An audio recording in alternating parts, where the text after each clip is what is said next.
Tribuna Independente ao vivo, diretamente dos estúdios da Rede Vida, de São José do Rio Preto, hoje recebendo o Bispo de Santos, Bispo diocesano de Santos no litoral paulista, Dom Jacir Francisco Braido. Fazem parte da banca do programa de hoje, André Botelho, jornalista, diácono José Amâncio Gomes, da Diocese de São José do Rio Preto, no interior do estado de São Paulo. Diácono, gostaria da sua participação, a sua pergunta, Dom Jacir.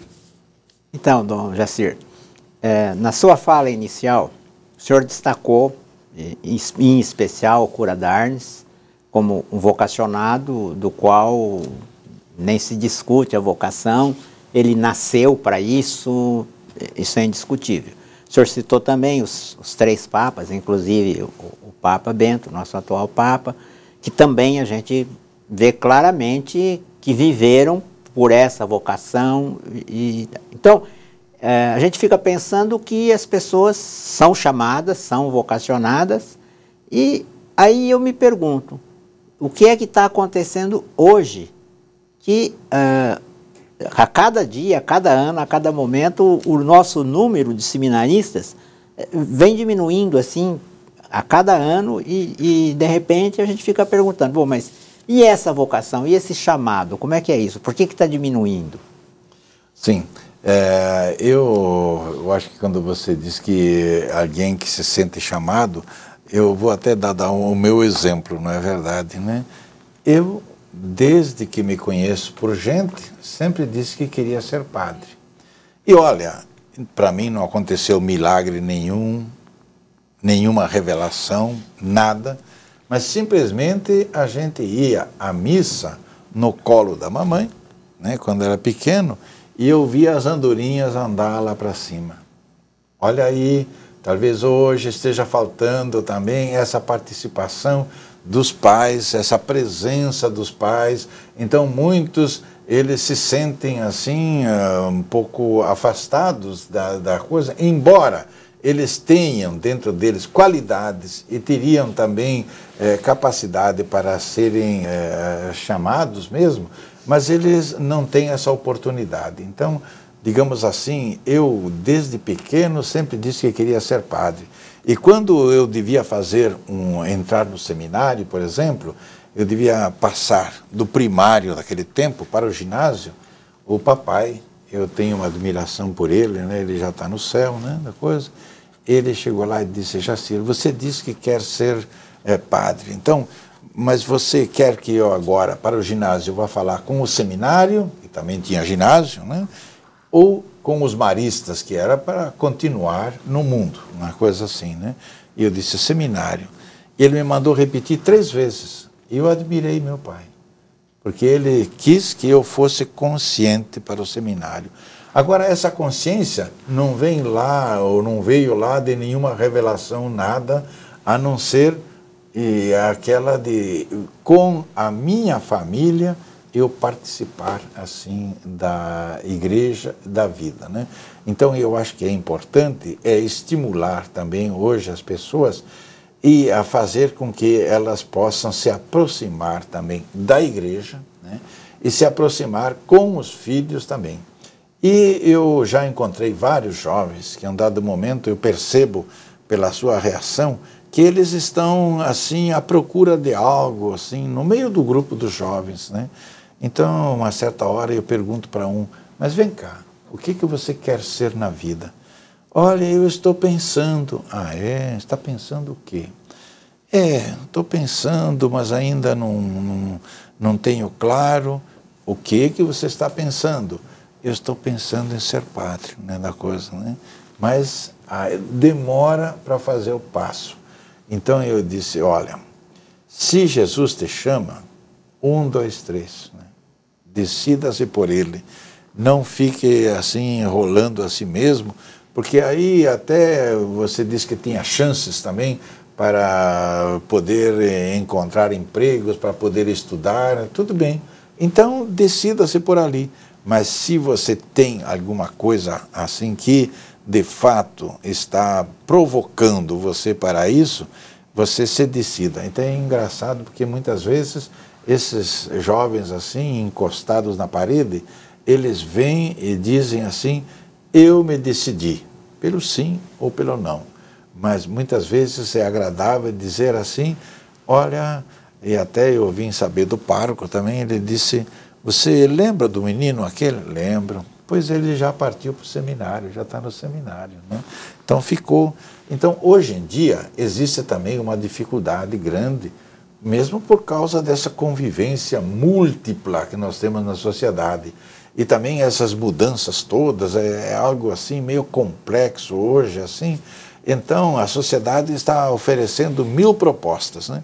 Mas a um dado momento, acho que é preciso que o jovem, que a família, que a igreja também, ela se mova e se decida a fazer os passos, que isso ajuda também as pessoas a se moverem para... Que não há um grande número, mas também um tempo atrás não é que houvesse aquele enorme número, não é verdade, né?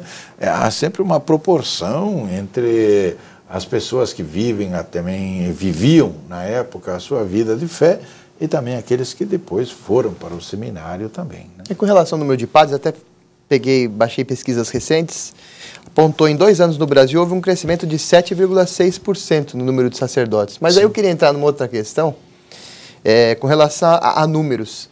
Recentemente o IBGE no censo, né, trouxe que do censo de 2010, 64,6% se disseram católicos. Não, 64,6% no censo de 2010, E no censo do ano 2000, 73,6%. Quer dizer, nos números frios, né, houve uma queda. Agora, como podemos analisar essa situação da queda no número de católicos, pelo menos no censo, nos dados do IBGE? Como podemos analisar isso? Claro, agora se a gente fosse olhar, mesmo o censo foi atingir quantas pessoas, porque é sempre um fato demonstrativo, assim, né? Não pegar a totalidade das pessoas. Mas vamos admitir mesmo que haja uma diminuição no número de católicos, né? De coisa assim, tudo. O que de fato nós vemos também nas próprias diretrizes da CNBB, nós estamos vivendo uma mudança de época. É um mundo em mudança. Então a gente não deve se assustar com isto, porque esta mudança, ela provoca até um dado momento aqueles que eram católicos, porque eles vindo nessa tradição, e um dado momento chega lá, pergunta, diz assim, não, eu não sou mais católico, né? Entende, né? Então, muitas vezes um reflexo assim dessa mudança transformadora. E o mundo de hoje é muito complexo, é muito difícil, e eu também fico impressionado que quando a gente vai ouvir noticiário, agora a gente ouve só tiros, não é isso, né? Só violência, só gente que morre. E quando a gente também está no meio dos jovens, o que aparece? Aparece aí o pessoal que se deixa levar pela droga, não é isso, né? Então, olha, é uma sociedade muito complexa, muito difícil. E então, diante disso, eu acho que nós não devemos parar por ali, mas nós devemos, com coragem e com força, ir avançando, viu, Paulo? Né? Para, de fato, ir para frente sem medo, porque nós vimos até nos Salmos isso daí, nós temos que, a gente não deve ter medo de enfrentar os ventos contrários também, né? E o que significa esse aumento em 2 anos, 7,6% no aumento do número de sacerdotes no país? Pois é, mas então ali também a gente, quem sabe, vai analisar e vai ver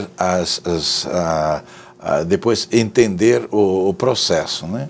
Porque o número de sacerdotes, muitas vezes, ele depende também de comunidades vivas que saibam despertar essas pessoas. Como eu dizia, as pessoas que muitas vezes elas se sentem indecisas, mas que em um dado momento agora elas têm que se decidir mais rapidamente para isso, né?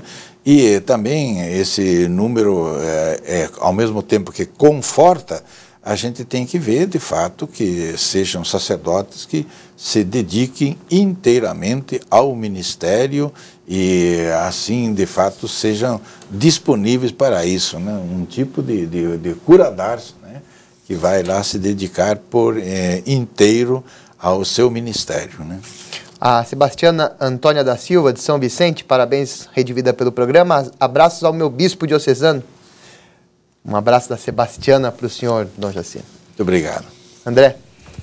Dom Jaci, o senhor fala dessa transformação e a Conferência Nacional dos Bispos do Brasil enxerga isso com muita propriedade, né, os nossos pastores, dessa sociedade em transformação. Isso está muito claro também nas diretrizes, como o senhor bem lembrava. E um dos fatores que me parece também decisivos nesse processo vocacional é o chamado, o anúncio, não é? Como os meios de comunicação, Dom Jacir, exercem esse papel, não é? Da promoção dessas vocações e mesmo de trazer essas referências, as boas referências a esses chamados que a igreja e mesmo a sociedade oferecem? Eu acho que os meios de comunicação de que nós dispomos e deveríamos dispor também ainda mais, mas mesmo para os jovens, por exemplo, mesmo através da internet, eles têm a possibilidade pelo Facebook, por aí vai, né? Eles vão se comunicando e eles vão descobrindo também esses caminhos para se aproximar, de fato, mais de Deus, né? Então, nós não devemos ter medo assim dessas dificuldades de hoje, porque elas são dificuldades que sempre permaneceram também no povo de Deus, também no Antigo Testamento, também no tempo de Jesus, né? Quantas vezes que as pessoas elas demonstravam de seguir a Jesus, mas depois elas queriam que Jesus mostrasse também shows e milagres, não é verdade, né? Mostra-nos isso os fariseus diziam assim, mostra-nos um sinal vindo do céu. E queriam um show, né? E Jesus disse, o sinal que eu dou é o sinal de Jonas. Que Jonas, a um dado momento, ele devia ir para Nínive pregar, e ele, quando chegou lá, pegou o navio de turismo, em vez de pegar o navio que ia para lá. Por quê? Teve medo. Nínive era uma cidade que não acreditava, então ele teve medo. Só que depois o navio de turismo afundou, ele foi engolido pela baleia, ficou 3 dias ali e depois foi colocado aí à beira da praia e aí ele pegou o navio certo, então ele foi para Nínive. Mas olha aí, aqueles 3 dias debaixo da terra é o símbolo também de Jesus, né, que ele foi também engolido pela morte, né? E agora é o ressuscitado. Então está vendo que Jesus ele não se impressiona de fazer os milagres para fazer com que as pessoas se aproximem dele e tal, não.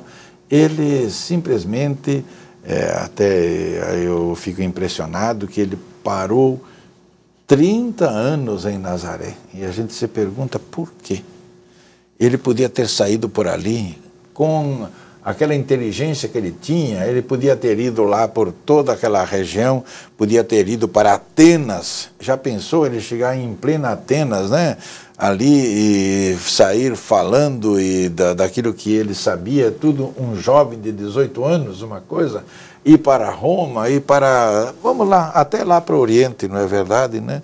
E milagres ele podia fazer, mas não é isso. Ele não é o show, ele é aquele que vem fazer a vontade do Pai. E decididamente ele faz com toda a generosidade, né? Então, olha, isso impressiona na vida de Jesus e deve impressionar também a nós, né? Nós não devemos, assim, buscar também manifestações, assim, e soluções também baratas.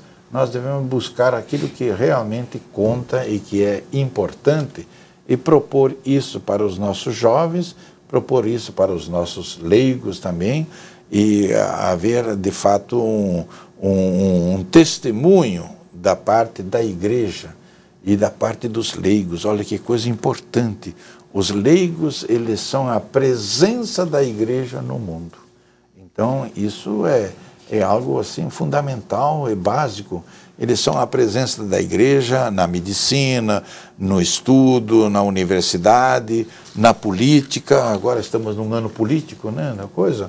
Então, puxa vida, né, católicos que se entregam decididamente a viver a sua vocação de cidadãos assim também e de políticos, sem aquelas histórias todas de políticos que nós estamos cansados de ouvir, mas com toda a honestidade mesmo, por que não? Acho que nós temos que acreditar e temos que apostar em coisas diferentes. Esses são os sinais verdadeiros de quem de fato não faz assim shows, mas faz realmente aparecer as coisas pela sua realidade concreta, ligada com Deus sobretudo. E quando o senhor fala, Dom Jacir, com muita propriedade da questão do testemunho, né, isso nos toca profundamente, mesmo na nossa diocese, me permita falar com os amigos de todo o Brasil, na nossa diocese agora no próximo dia 18 de agosto, né, nós vamos celebrar os 25 anos de dedicação de vida religiosa da irmã Rosângela Fontoura, que é aqui em São José do Rio Preto a nossa secretária de pastoral. Então são exemplos que vão nos tocando e são chamados que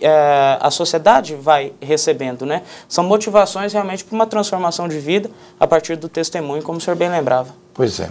Por falar isso, você citou uma irmã, né? Sim. Parece que bateu com aquilo que eu queria tratar também.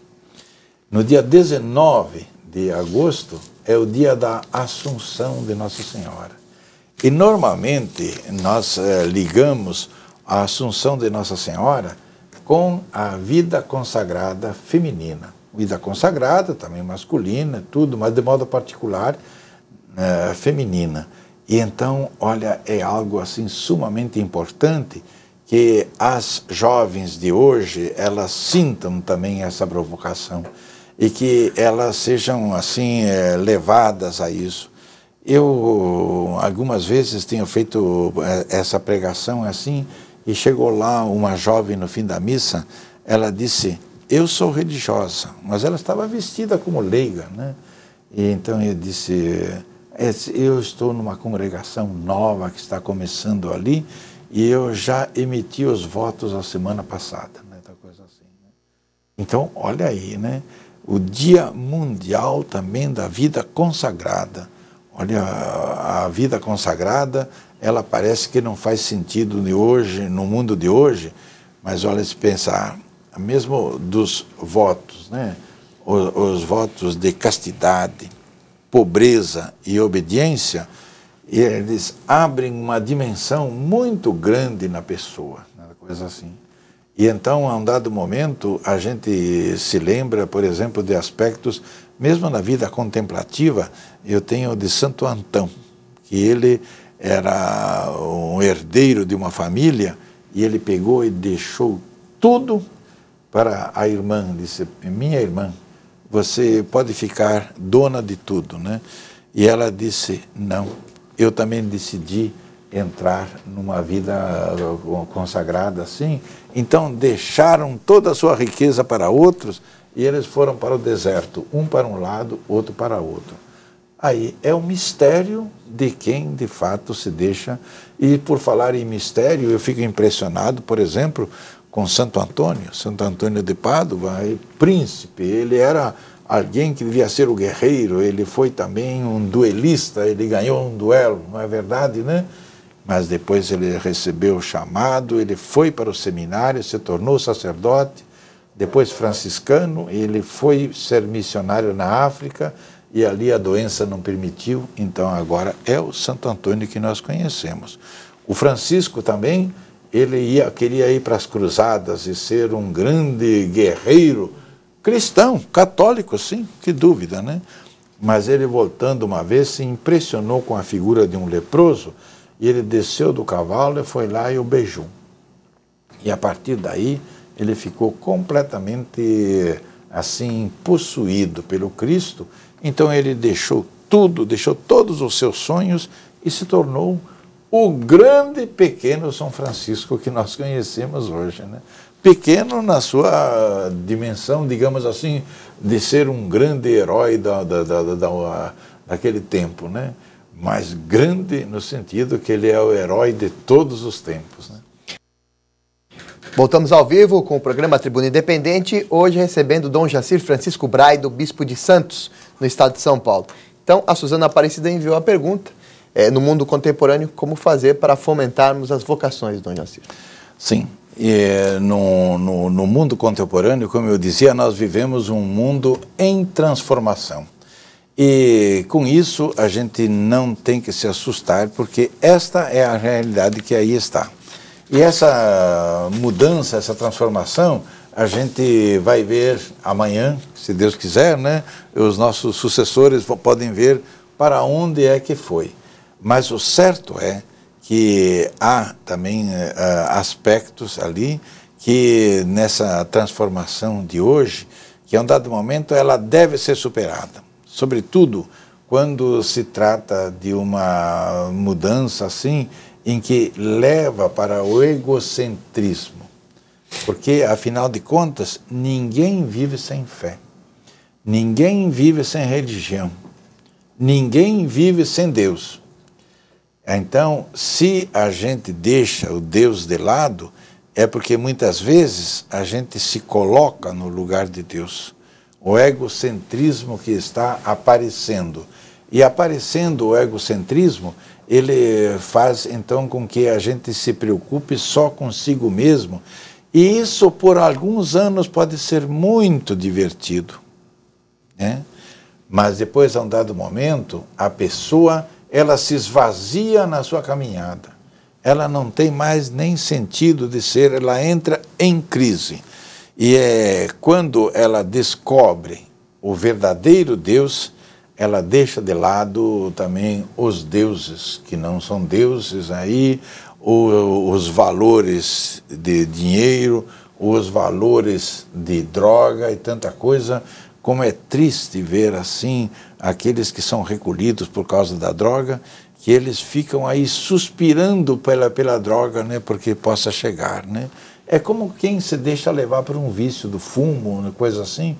A um dado momento é preciso ter a coragem de transformar a cabeça e parar. Então, olha, a gente deve dizer assim, não tenham medo não das crises de hoje, das dificuldades de hoje. O mundo é feito assim. Se a gente pega aqueles atletas que vão lá percorrer desertos, né? Eles não vão esperar que o deserto seja lisinho para eles passar, eles têm que subir e descer. Não viram lá a gente deslizando também pela neve, não é verdade, em montanhas assim, e fazem saltos enormes na televisão, a gente vê. Mas ele disse, puxa, mas não é só porque está na televisão, porque se fosse assim, ela ia mostrar ele se esfacelar lá embaixo, né? Em vez não, quer dizer, ele superou. Então é ali o momento em que a gente tem que dizer, a gente não deve assim se deixar abater ou vencer pela crise que aí está, mas a gente deve saber enfrentar e ir para frente.